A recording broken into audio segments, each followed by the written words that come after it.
सर्व शेतकरी बांधवांचे मनपूर्वक स्वागत आहे। आता आपण उजनी धरण अपडेट सविस्तरपणे जाणून घेणार आहोत। 30 जुलै 2026 रोजी दुपारी 12 वाजेपर्यंतची एकूण साठा 117.17 TMC, उपयुक्त साठा 53.51 TMC, उपयुक्त साठ्याची टक्केवारी म्हणजे आज दुपारी 12 वाजेपर्यंतची उजनी धरणाची टक्केवारी 99.89% इतकं धरण भरलेलं आहे। आणि आता आवक आणि विसर्ग आपण पाहू। उजनी धरणामध्ये दौंड धरणाकडून येणारा पाण्याचा विसर्ग हा 31,068 क्युसेक्स इतका सुरू आहे।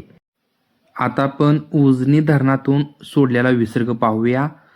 स्पिलवे सांडवा 30,000 क्युसेक्स, जलविद्युतगृह 1600 क्युसेक्स म्हणजे एकूण नदी पात्रातून 31,600 क्युसेक्स इतका विसर्ग भीमा नदी पात्रामध्ये सुरू आहे।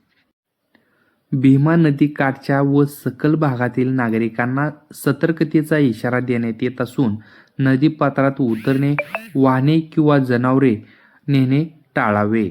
अशाच नवनवीन अपडेट्ससाठी चॅनलला सबस्क्राईब करा। धन्यवाद।